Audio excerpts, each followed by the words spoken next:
So if Kamala Harris wants to flip the script and play tough on immigration, she better own up to the mess her own open border stance has left behind. Like this horrific story, 2 migrants were arrested in Coney Island this week in connection with a brutal rape of a woman at knife point.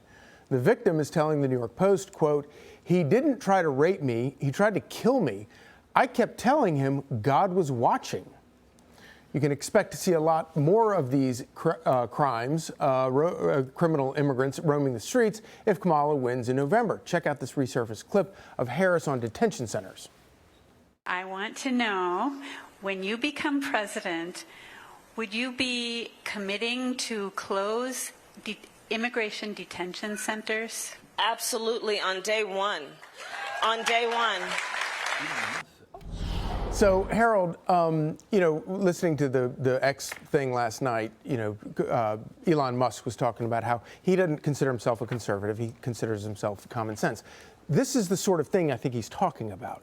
A lot of these policies are truly indefensible, and they're making people's lives worse in America.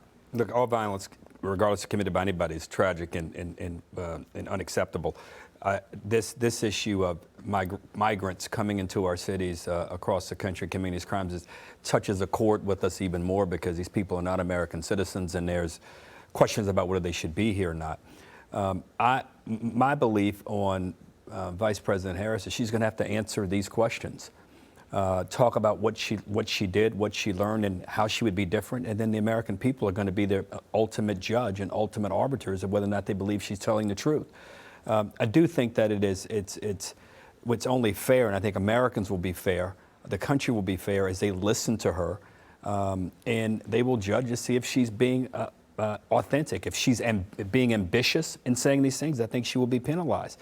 But I also think she will ask President Trump, as he's not fully answered the question, why did you block the bill that Republicans and the Democrats negotiated? We don't live in a dictatorship. There was an opportunity to at least get a better plan or set of laws on the books. If you think you're going to be elected president, that's fine. But at least let's get the ball rolling. But I don't doubt you. She's going to have to answer these questions in this debate, and even before that, over the next few weeks. If we don't live in a dictatorship, how is it that she's running for president without one vote? But I'll let that pass. She got all the delegates. I'll let that pass. Okay, here's the bottom line. When you have a sanctuary city, sanctuary policies, right to shelter, no cash bail, all Democrat supported, defund the police, you're going to have a world like this. And with Kamala Harris in the White House, it will only increase exponentially.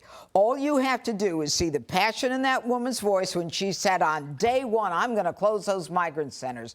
We're going to send them into your community. We're going to give them a right to vote, a right to health care, education, whatever they need, we're going to give it to them. And you Americans who fought in the wars and built the streets, you're going to pay your taxes to pay for them.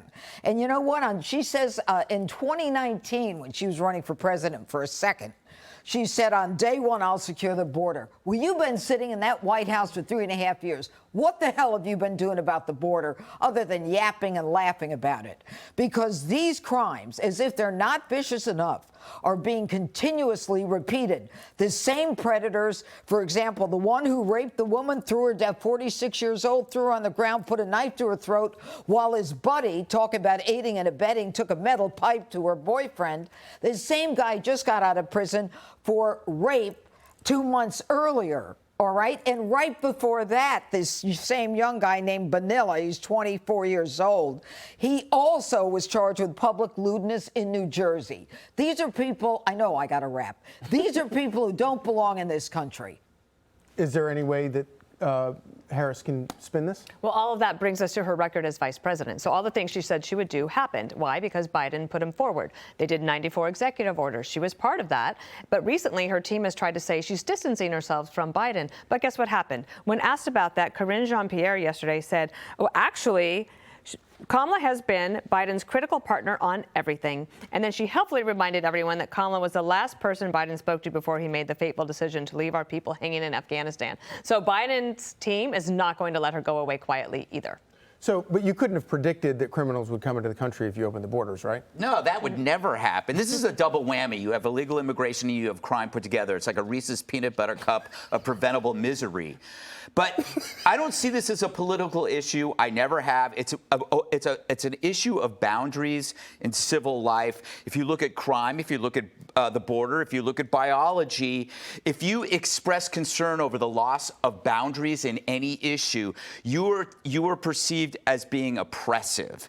You know, it's how you get an open border, an end to cash bail, explicit books in middle school, trans surgeries on kids. If you look at each one of them, it's about a removal of limits. This is why the Democrats in the mainstream media cannot cover this story that we cover all the time. It's because they believe that somehow boundaries are an affront to their higher morality. It's now a right-wing thing to say, there's something wrong here. I mean, shouldn't we establish some limits? And then they have to weigh the benefits of tackling that problem versus the risk of agreeing with Trump.